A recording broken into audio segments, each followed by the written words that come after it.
Well, Chief Medical Officer, and I thought we should congratulate our materials, the bid team, the Trans-Tasman team that has been able to secure the 2023 Women's World Cup.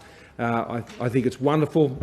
If we could do backflips like Sam Kerr, we would, but I'm not going to try that out here in this courtyard. That's, I think, one of the other rules of the courtyards, no backflips. You'll use that one day again, I'm sure, Riley. It is great news. It's tremendous news at a time when Australians are doing it so hard, each and every day, to get that bright spot of news with this wonderful event that's coming. It'll be the largest, but it'll undoubtedly be the best, and we can look forward to a magnificent event and be part of so many other events as Australia grows out of the COVID crisis, grows out of the COVID recession. And this will be an important milestone ahead for us to look forward to and build towards that point. So congratulations to all those who are involved, and we thank all of those who supported Australia's bid. I've been in contact with Prime Minister Ardern this morning as well to congratulate the Kiwis, and it'll be great doing this together and when the world comes down under. So on that, we might move to a more formal mode, Brendan. On obviously more serious note, there are 1 million new cases being reported of COVID-19 around the world every week. We are seeing the virus take hold in places like South America now at a level difficult to imagine, and we are anticipating even similar types of scenarios in Africa and other parts of the world as the virus makes its way. The challenge being faced globally only gets more complicated, more complex, more difficult. And against that backdrop, Australia's performance is remarkable, and that is a tribute to all who are involved. Certainly, of course, we have some challenges in Victoria at the moment, but I think that does put it in perspective. We remain on track. The curve remains flat. But where you get bumps and where you get outbreaks, then you need to manage them and you need to respond to them, and that is exactly what is happening. And I commend the Victorian government and I commend the other state governments who are supporting Victoria, and of course as the federal government is. At National Cabinet today there was a great sense of solidarity in supporting Victoria, because this could occur in Queensland, it could occur in Western Australia, it could occur in Tasmania, New South Wales, in any other place. And some of the outbreaks occurred coming out of quarantine, out of hotels. There are hotel quarantines occurring in other states and territories as well. So it is a reminder that outbreaks will happen, but at National Cabinet today they remain firm on sticking with the three-step plan and continuing to make their announcements of easing restrictions that will continue into next month, and premiers will be making their own announcements about those issues either today or in the days that follow. Obviously there is a challenge for now in Victoria, and we had a rather extensive discussion about that outbreak and the response and the support that is being provided and can continue to be provided by other states, whether it's with testing resources and capabilities or it is with health officers that are available to support the efforts in Victoria. And I have no doubt Victoria will return the favour at another time when another state or another territory is faced with that type of a situation. There was also, I think, a very good understanding that this is a localised outbreak. It's not all of Victoria. It is a part of the suburbs of Melbourne, and the response is very much localised. It is also very culturally appropriate. It is a response that is bringing the health system literally to people's front door and to their street to ensure that they can get the maximum rate of testing and be able to isolate those who have been infected by the virus. And what this should say to Australians should be a message of confidence. There will be outbreaks. What matters is the response. There will be outbreaks, and what matters is that we continue to build our capability to deal with those outbreaks. And as you see the response on the ground, that is a reassurance to Australians all around the country that we can deal with this, and we will continue to deal with this. And while it may cause concern and anxiety in some parts of the community, please be reassured. States and territories, the Commonwealth, we're all working together to ensure that where these things happened, then we can appropriately respond with all the resources that are necessary, with a tailored plan to deal with the very specific nature of any particular event. So all states are committed to continue on with the various plans that they have, and they're making those announcements. Today, we also agreed and noted the advice of the medical expert panel that for the 2 square metre rule can be moved to for smaller premises. Smaller premises will be determined by the jurisdiction, but as a rule of thumb, that's around about 100 square metres. So that means for much smaller premises that would have otherwise been trying to stick to a 4 square metre rule arrangement, this just gives a bit more room for them to be taking more patrons, and that has been considered by the AHPPC. And so where jurisdictions choose to do that, it's up to them to make those decisions. You know, in Tasmania and in Western Australia, they've already moved to that 2 square metre arrangement, and so other states will be free to consider that. Previously, there had been a more formal rule around 4 square metres, and I think it just shows the flexibility that is now being able to be built into the response based on the experience that everybody is having and is being shared. The AHPPC, the medical expert panel, has also been tasked to develop a roadmap for advice to the National Cabinet on entertainment venues to assist with industry planning around major productions and events. At the announcement we made yesterday, one of the key issues that still we knew needed to be addressed was that they need greater certainty about when they can start planning events for, whether that's 12 months away or 6 months away. So the plan will be addressing what it may be possible for venues 3 months from now, 6 months now, 9 months, 12 months and so on. And that will assist those producers and other event planners with getting moving now, and as a result being able to access and seek support through the entertainment support package that we announced yesterday. For example, South Australia is moving to 50% attendances in theatres, and the Premier of South Australia, Stephen Marshall, was pleased to report he'd been at the theatre the night before, and that was wonderful to see those venues opening up again. The National Cabinet also adopted the recommendations of the medical expert panel on a public health workforce strategy. This is about continuing to invest and support the development of a public health workforce on testing and tracing and localised outbreak responses. And so we need to remain ever vigilant and keep building up that expertise. And the states and territories spoke about how that resource will be able to move around the country. There'll be much of it which is resident within a particular jurisdiction, but as we're seeing now in Victoria, officers and other officials will be able to move into other jurisdictions where there is a need, and there was an absolute commitment from everyone to be able to move those personnel where they needed to be to respond to any particular demand. National Cabinet also confirmed the advice that had the 14-day quarantine period kept at 14 days. But Brendan will talk about some of the testing arrangements that will be a little different going through that. There was also a statement which was adopted on the safe return to entertainment venues, which went into quite granular detail, which I won't make tedious by going through here. Quite specific rules about how they prepare venues and manage access and egress and so on. And we also received a briefing on the economic impacts from Dr Kennedy. This afternoon, the Treasurer and I will be meeting with the CEOs of all the major banks, and a couple of issues will be there, particularly the issue of deferral of loans and the issues that are emerging in a few months from now, and getting a better understanding of what their proposed practices will be there, and we'll be speaking to them about those issues. Also around getting access to finance in relation to new construction and rebuilds, obviously supported by the Home Builder program at a Commonwealth level, but the state governments as well. We want to make sure that those who've decided to go ahead with those plans, who don't already have finance, are in a position to get access to that finance. And we also raise the issues around getting approvals for home builder programs for particular homes and redevelopments, particularly those affected in bushfire regions, and that is most acute in New South Wales and in Victoria.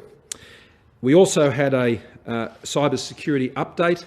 You'll remember the statement I made a week ago, and it was a good opportunity a week on, after there'd been a lot of technical briefings at officials levels with all Premier and Chief Ministers together, for Rachel Noble from ASD to brief all Premiers and Chief Ministers on those issues. Outside of that, this is the Chief Medical Officer's last briefing as the Chief Medical Officer. He's been in the living rooms of Australians now for many months, and I know, Brendan, you have been a person of great assurance to Australians with your calm way of explaining what are often very complex things. You've given Australians, I think, a great peace of mind. Brendan is taking up the role of Secretary of the Department of Health, which we delayed because of the seriousness of this issue and his keenness to continue on in that role until he was in a position to now hand it over to Dr. Kelly. And so I want to thank you very much, not just for the way you've reached out to Australians, Professor Murphy, but the outstanding leadership you've shown across the AHPPC, the medical expert panel, and the unfailing advice that you have provided to me and to my ministers and to my cabinet. And so we thank you very much. He told me a little story before. He bumped into a little boy, wasn't it? A little girl who said, "How did you get out of the television?" I'm sure some of you get that from time to time, but I think it's a sign of endearment. And so thank you very much, and I'll hand over to the CMO. Thanks, PM. So, as the PM has said, this virus is accelerating around the world. We are in a very fortunate island, but we will remain at risk of importation of cases for the foreseeable future. Every day in Australia we have cases in hotel quarantine, mostly in New South Wales and Victoria, because they're taking the lion's share of that hotel quarantine. Hotel quarantine is never going to be 100% perfect, and importation, our borders, whilst we have done so well with borders, we can't be absolutely sure that there won't be more and continuing imports of cases. We also, as we've said, can't be sure that there isn't small amounts of virus circulating in parts of the country. So the outbreaks, mini outbreak we've seen in Victoria, is what we predicted, what we planned for. When I took to the National Cabinet the plan for reopening, removing restrictions, we assured National Cabinet that the likelihood of outbreaks was high and that we were ready to respond to them. And that is exactly what the Victorian health authorities are doing right now. They have a huge team. They're contact tracing over 1,000 people. They're testing extraordinary numbers of people. And that's the way to bring a localised outbreak under control, to go to where the problem is, engage with the population, test, isolate, quarantine, standard public health response. We're seeing some continuing cases, 20 to 30 a day in Victoria over this week. That's what you'd expect. That is absolutely what you'd expect as you bring this outbreak under control. The cases that are detected today were infected 5 to 7 days ago. So the fact that we're not seeing a major escalation in numbers is reassuring, and we are very confident that the Victorian response, which is being assisted, as the PM has said, by people from interstate as well, it's good, strong and appropriate, and it's focal. So we're dealing with the problem. We may see more such outbreaks. We're very likely to see more such outbreaks, not just in Victoria, it could be anywhere in the country. We're prepared, we're responding, and we're very, very comfortable with the way things are going. As the PM has said, we have reiterate the importance of 14 days quarantine for returning international travellers.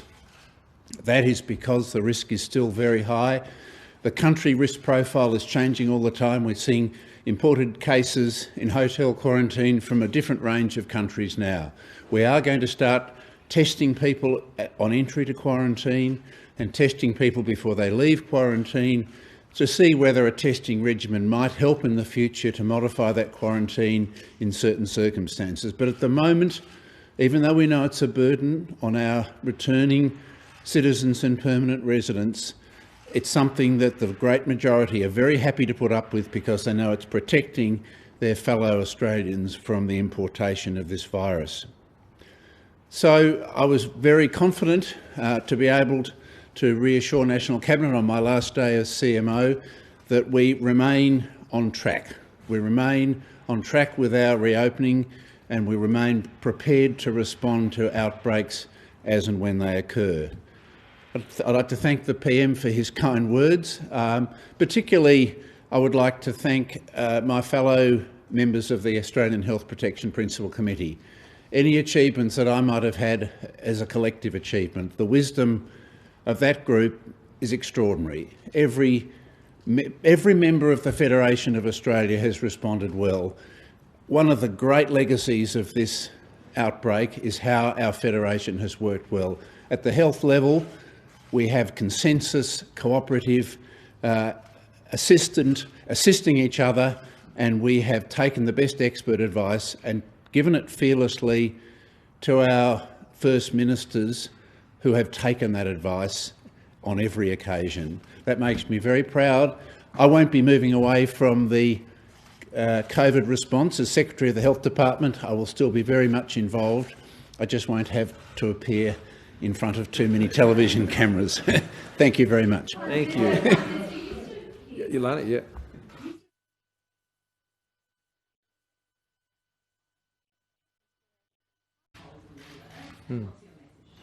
Well, it's the same message I gave last time. Stop it. It's ridiculous. But more importantly, those restrictions have been put in place. The coordination commission that works around these issues has been working with the suppliers and the retail outlets to put that in place. I'm sure it will pass as it did last time, and there's no need for it. And I think today it's important to reassure people. The outbreak doesn't mean there's a problem. The response to that outbreak is strong, which means that Australians can have confidence. Of course, there are going to be challenges, as Brendan Murphy has just said, but we're on top of it, and we will continue to work together to stay on top of it. As a result, there is no need for the anxiety that would lead to that type of behaviour. Mark. Sorry, but I'll go to Mark.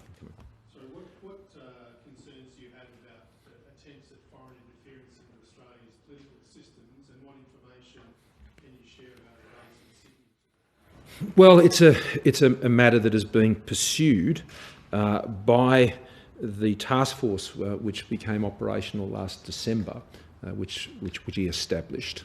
The details of that I'm not at liberty to go into, as I'm sure you'd expect, but it's been an investigation that has been going on for some time. It's taken it's elevated to a new level today. I think the actions of the Australian Federal Police and ASIO demonstrate that the threats in this area are real.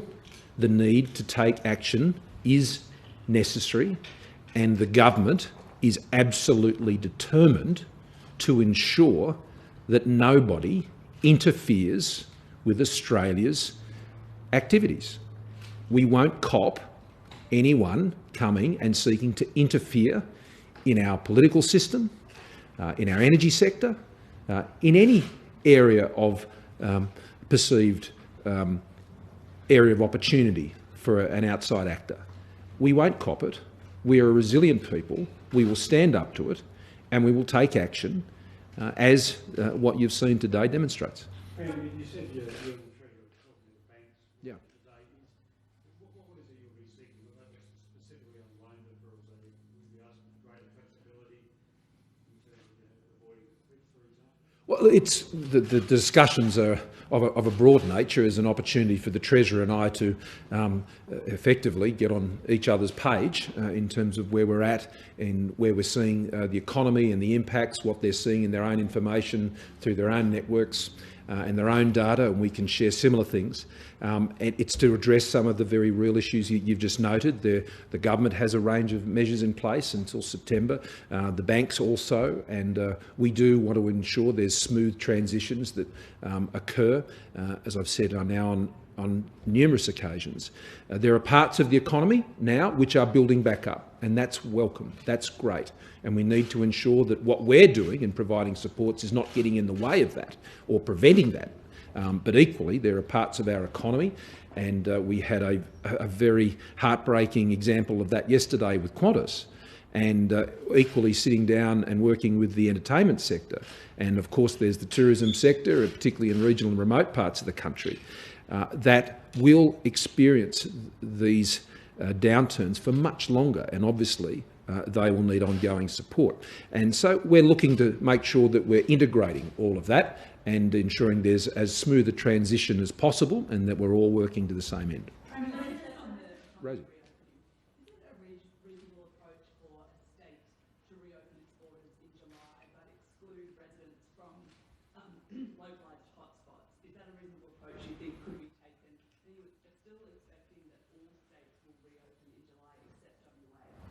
That is my expectation. The other point I'd make in response to your first question, yes, I do think that is a reasonable way to do that, and that's exactly what the Northern Territory government is doing. The Northern Territory government is opening up, and I commend the Chief Minister, Michael Gunner, for that approach. If you have to fill out a statutory declaration going into the Northern Territory about where you've come from, and if you've come from a hotspot, well, you'll have to go into quarantine. And that's entirely reasonable, because what that does is reinforces that this is about where the hotspot is, and these are localised outbreaks. If you live in Wangaratta, as I said yesterday, or Wagga, you're just as affected by what's happening in the hotspots of Melbourne. And so to have those sort of broad brush type restrictions really, I don't think, makes an enormous amount of sense. And so this is part, I think, of a more tailored, more localised response to outbreaks. Of course, people shouldn't be going out of those areas, and nor should people be going into those areas. That's how you manage an outbreak. And that's exactly what the Victorian government is doing. That's how the New South Wales government has also responded in terms of the hot zones. And I welcome the approach followed by the Northern Territory. Yeah. Sorry? Well, we're still working on those issues with a number of states and territories, and we've got some good plans there. But that won't happen until Australian students are back at universities. That won't happen unless Australians can move from one part of the country to where that's happening. Well, they're the prerequisites. Australians have to be back at those universities first. The borders of the states in which those campuses need to be open first. And so there are a range of prerequisites that the states are well aware of, and they'll be applied.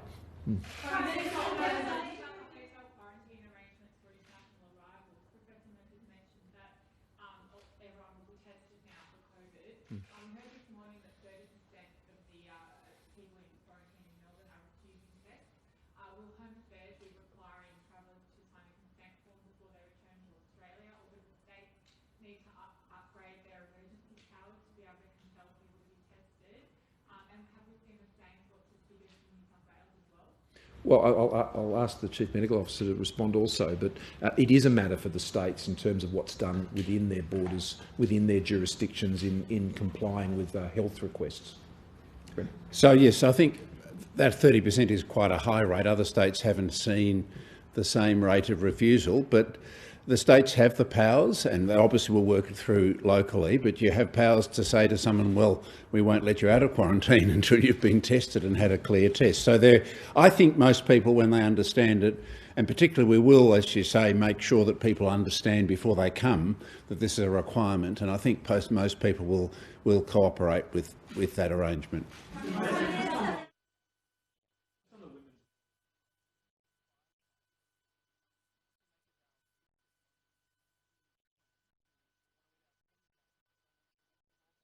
Are we going to retaliate with a Tim Tam tariff? No, there'll be no Tim Tam tariffs.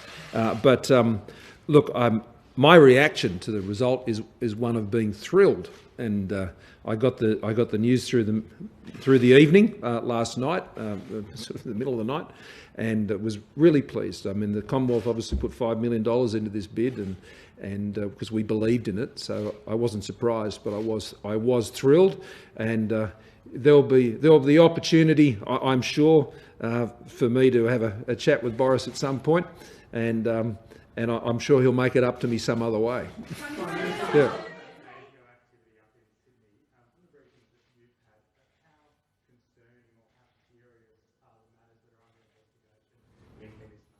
They're extremely serious. The actions that have been taken by ASIO and the AFP demonstrate that seriousness, the careful nature of the way they're undertaking these investigations. I was briefed on these matters last night and advised that they would be taking these actions. These are matters that I am also aware have been under investigation for some time. They're operational matters. They are decisions taken by those agencies rightly. But the reason they could go and do that in the way they have done it is because our government, A, put the laws in place to ensure that doing things that are under investigation here are contrary to laws in Australia, and secondly, to set up and give the capacity to ASIO and the AFP to go and enforce it. So our government made the laws to counter foreign interference, and we've provided the resources and the enforcement resources in particular to go and make those laws a reality. Prime Minister, on the entertainment package, do you anticipate that young Australians will be able to enjoy outdoor music festivals that might not be eligible for direct support, and feel frustrated that their support comes from them taking out further debt through concessional loans? Well, the grants and the loans apply across a vast array of business sizes, so they wouldn't be discounted for that reason at all. This can be from quite small events through to quite large events, so they would not be excluded from that. And I would hope that they would think through how they might approach the Minister's program to be able to access that support to get those projects up and away. The arts and entertainment sector already is benefiting, as they constantly, when I meet with them, show their appreciation for through the JobKeeper program, but also the JobSeeker program, which for many that is the program which they've used, but for many others it has been the JobKeeper program. So in terms of the outdoor venues, well, that's a matter that more in the hands of the states and territories, but we are already seeing an easing of those restrictions. I think there is an appetite to get back to something, but it would sort of, I would assume, and Brendan, I'm sure you'd comment, have to be under quite controlled circumstances. And this is one of the reasons why we've asked the medical expert panel to look at what a roadmap would be for the entertainment sector, so they can actually make some decisions about what is possible. But the key things that the expert advice has been focusing on is the ability to know who's there, where they are when they're there and who they're coming in contact with, and how those social distancing measures are being enforced is the wrong word, but practiced. And so as time goes on, we're finding that states and territories, as well as operators, are finding more innovative ways to respect the social distancing and conduct their business. And so I would hope that it would not be beyond their imagination to be able to overcome those issues. And I would hope that we would see that happen as soon as it can be practically arranged. But Brendan? So, Prime Minister, I couldn't do more expert advice than you did, but the principle really is exactly as the PM has said, to make sure who's there, so that there are tickets with you can contact people, and at least initially, whilst we're getting confidence that the people are seated and are able to distance. So at the moment, many states are already planning to have live music events in outdoor stadiums where you can put people in seats. The sort of festivals where people crowd together in an uncontrolled fashion are more risky, and they're probably a bit later down the track, but in some states, as they get more confident, they may look at those in increasing size. Prime Minister.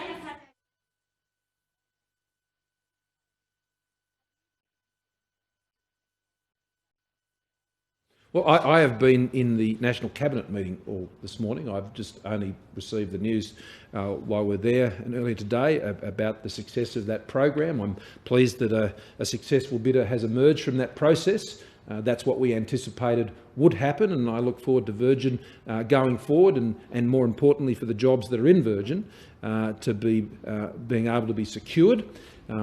It's a sector, though, as we saw with Qantas yesterday, that faces very, very significant difficulties.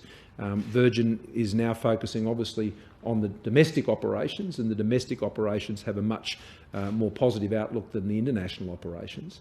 And so, therefore, you would hope that they would be able to move to a more profitable situation, at least for those operations, given their keener focus on those things. But it's a good next step. There's still a long way to go, and the government will continue to provide the broader support that it has been providing.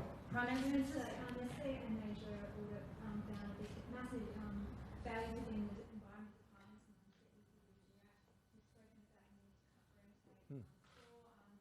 This showed that there's been massive rollout and through the times a former environment department official has linked those rollouts to declining budget over the last 7 years. Will you commit to giving the department the resources it needs to manage the environmental legislation? Well, we did, and that's why they've been able to reduce the backlog of those environmental approvals which post-date that report down to just a handful now, and that's why we have had the review of the EPBC Act, which we're expecting very soon, and there will be some options we would hope that would seek to streamline those approval processes to ensure that resources can be applied where they can be most effectively used, and to do that work in concert with states and territories. It's been a matter that we were to have looked at more closely today in the National Cabinet, but given the need to address the issues in Victoria, we've delayed that discussion for a further fortnight. So, short answer to the question is we're already doing it. Yeah.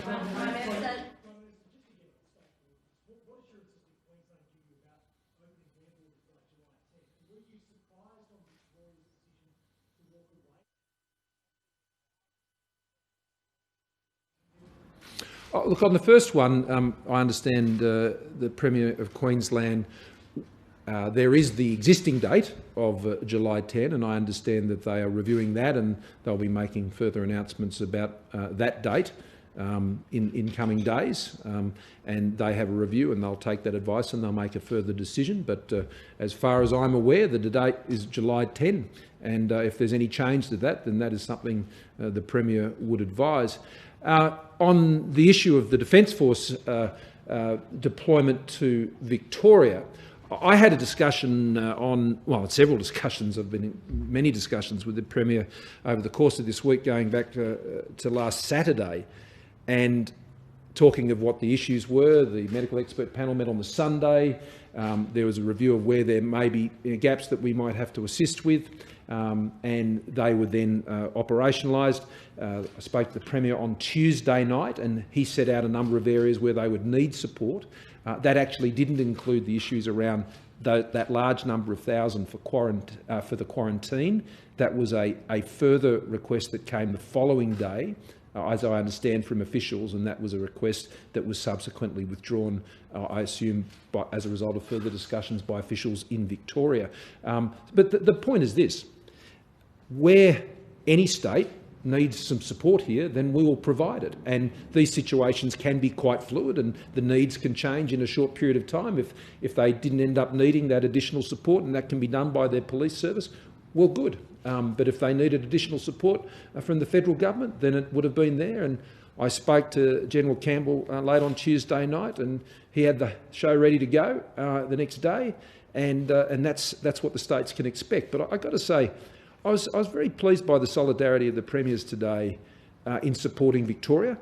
As I said, it could be them on another occasion, and I think it showed, as Brendan Murphy was saying, the way the federation is working. Sure, they have their odd words about each other from time to time, about which states they should visit and which borders they want to shut to each other from time to time.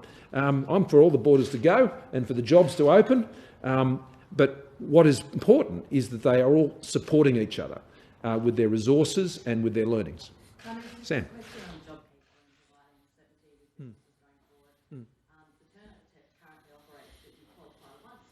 You have to put in data monthly. Obviously, that could be switched over to a monthly qualifying period. Now, that's something the Treasury Review has looked at. Is that something that you see applying before September potentially, or only after September if you were to extend JobKeeper for some specific industries? Well, I've said consistently that the scheme will run as it was intended to run until the end of September, and there are no changes to that. But does that preclude changing the turnover test? Well, that would be a change to the scheme. And so I've said, I mean, the point about JobKeeper and putting it in for 6 months when other countries only put it in for 3 months was to give a stability and a platform for employees and employers alike so they could operate with confidence about what that set of arrangements were. And I have no doubt that there are many businesses now, fortunately, who have moved back above that threshold. I suspect that's absolutely the case, and I certainly hope it is for their sake and their employees.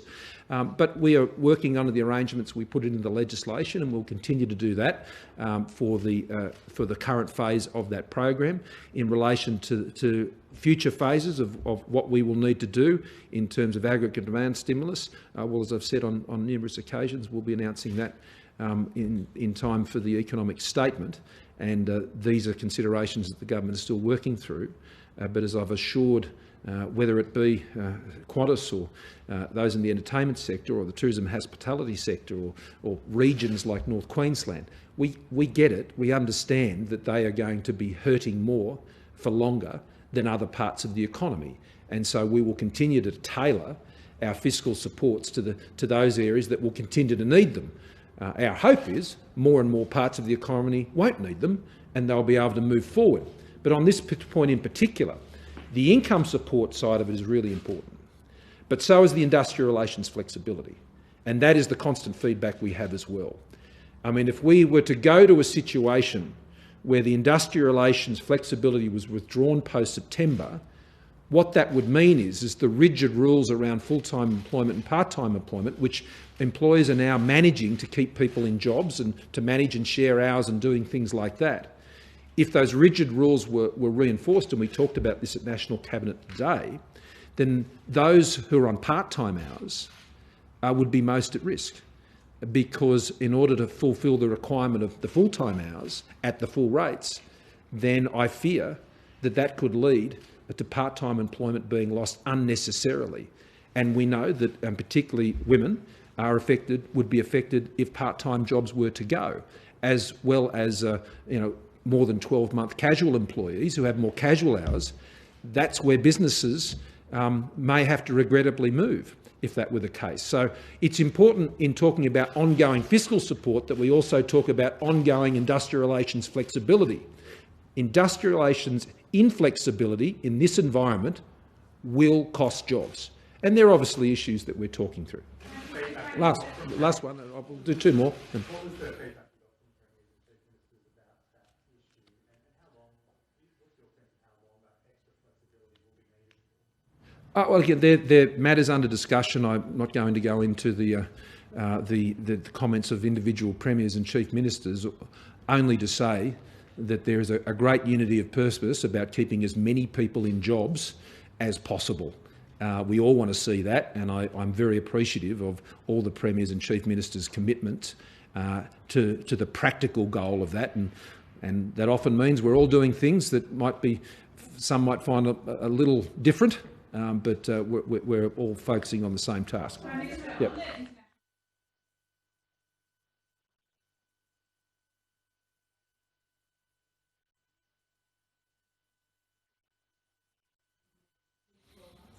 Well, we hope that we might be able to come to arrangement with New Zealand far earlier than that. Whether we do that with other Pacific nations, I know there's interest from that perspective as well. There have been a number of other countries that expressed an interest, given our health success in Australia. That doesn't necessarily mean that they would be invitations we'd take up. So as you look around the world and you see the intensity of the virus escalating, not decelerating, then I think it is not unreasonable for Alan Joyce to form the view that he has. But no one really knows, and that's the problem. And that's just the uncertainty we have to deal with. And as we make so many decisions, you can't always do it on full information, and you have to make judgments based on the best possible advice and where you think things are going, and whether it's our health advisors or our economic advisors, Treasury or others, that's what we're seeking to do. And that's why it is good to know what the next step will be 3 months from now or 6 months, but the earlier you try and make those decisions, the greater uncertainty there is about the environment you're making decisions about. And so we will continue to just scrutinise those things very diligently. This has been an incredibly busy week with meetings of the Expenditure Review Committee and Cabinet, and there have been numerous meetings, and the Treasurer and I, we spent a lot of time together at the best of times, but at the moment we're as inseparable as any two people could be.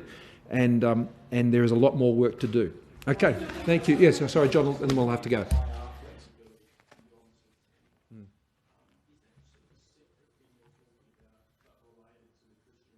Yes, it is a separate thing. And would it require legislation, or could employers and employees get together and do it themselves? Well, it worked far more effectively when it was done by legislation earlier this year. But we are talking about another phase. That's the point I've been trying to make now for some time. We've had this phase of 6 months. There'll be another phase beyond that.